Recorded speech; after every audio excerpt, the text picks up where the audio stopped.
প্রথমত বলি যে সারা বাংলার মানুষই এসআইআর নিয়ে নাজেহাল।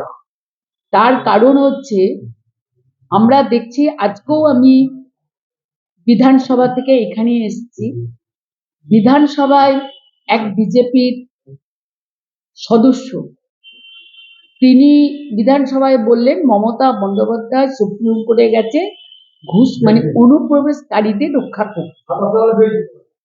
আজকে ব্যাপার হচ্ছে এরা তো, এদের সাথে তো এলাকার মানুষের কোনো জনসংযোগ নেই, তাই তারা এই ঘুষপেটিয়া অনুপ্রবেশকারী বলে যাচ্ছে। আপনারা যদি দেখেন বাংলার কোন মানুষগুলোর আজকে নো ম্যাপ হয়েছে, তাহলে বুঝতে পারবেন যে তারা দীর্ঘ বছর তাদের মানে ভূমি এবং মাতৃভূমি তার সাথে কত বছর ধরে তারা এখানে আছে। তারা কেউ বাইরে থেকে নেই, তারা এই বাংলারই আজকে ভারতবর্ষের নাগরিক এবং বাংলায় থাকে। ঠিক তেমনি আমি ধনেখালি বিধানসভার একজন বিধায়ক। আমার ধনেখালিতে যে ভোটার আছে তার ভিতরে বেশিরভাগটাই হচ্ছে আদিবাসী, মানে এসসি সম্প্রদায় বেশি, আদিবাসী সম্প্রদায় আছে, জেনারেল কাস্ট আছে। এখানে সব থেকে যারা বাস করে টোটালটাই হচ্ছে এখানকার, তাদের মানে টোটাল জন্মভূমি, তাদের বাবা, তাদের ঠাকুরদা, তার আগে বংশধর সবাই এখানকার। কিন্তু আপনি বলুন তো, আমাদের কাছে কিছু লিস্ট আছে, যে লিস্টটা হচ্ছে যে কোনো বাড়ির মহিলা, সে বাড়ির একজন পুত্রবধূ, তার ভোটার লিস্টে দীর্ঘদিন নাম আছে, তার 2002-এ তার বাবার নাম নেই, তার ফলে তাকে নো ম্যাপ করে দেওয়া হয়েছে।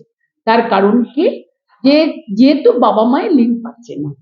কিন্তু আমি নিজে দেখেছি, এবং ওই আদিবাসী মহিলা, এসসি মহিলা, জেনারেল কাস্ট যারা মানে গরিব, তাদের দাঁড়িয়ে কান্নাকাটি এবং লাইনের পর রাত, সকালবেলায় হিয়ারিং এ আসতো 10টায়, রাত তখন 7টা-8টা বেজে যেত।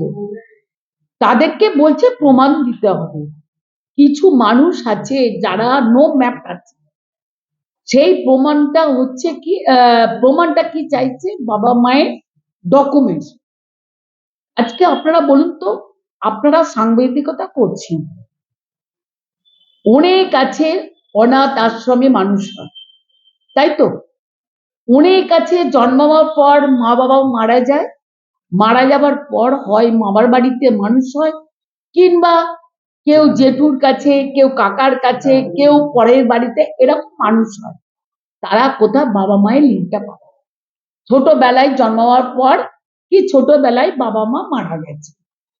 আজকে সেই মানুষগুলোর কি অপরাধ আমরা জানতে চাইছি। যারা ঘুষপেটিয়া বলছে, যারা অনুপ্রবেশকারী বলছে, সেই বিজেপির কাছে আমরা জানতে চাইছি এই মানুষগুলো কি অপরাধ, তাদের কেন নো ম্যাপ হচ্ছে? আজকে তো ইচ্ছা করে এগুলো করছে। আজকে বলো না, বাবা মা যদি মারা যায়, তাহলে সেই মহিলা হোক ছেলে হোক, তার কি অপরাধ? সে ভারতবর্ষের নাগরিক থাকতে পারবে না? এই অসভ্যতা আজকে নির্বাচন কমিশন করে যাচ্ছে। কার কথা? বিজেপির কথা মতো। বিজেপির কথা মতো যে নাম কাটো, নাম কাটো। কাদের নাম কাটছে? যারা ভারতবর্ষের নাগরিক, যারা বছর পর বছর ভোট দিচ্ছে, তাদের নাম কাটছে, কাটার ষড়যন্ত্র করছে। এবং তার জন্য দেখেছেন যে ভারতবর্ষের সর্বপ্রথম ইতিহাস তৈরি করলো বাংলার মুখ্যমন্ত্রী মমতা বন্দ্যোপাধ্যায়। এই মানুষগুলোর জন্য, আজকে জনগণের জন্য তিনি প্রধান বিচারপতি সুপ্রিম কোর্টে তার কাছে সয়াল করলেন। এটা সব থেকে মানে আমাদের গর্ব হয় যে জনগণের কথা চিন্তা কোনো ভারতবর্ষে আর কেউ করে না। বাংলার মুখ্যমন্ত্রী জনগণের কথা চিন্তা করে আজকে সুপ্রিম কোর্টে আজকে জনগণের জন্য সহায় করবেন। দিদি 26-এর বিজেপি বলছে যে মমতা বন্দ্যোপাধ্যায় অনুপ্রবেশকারীদেরকে বাঁচাবার জন্য বাঁচাবার বলছি বিজেপি এত ভয় পাচ্ছে কেন?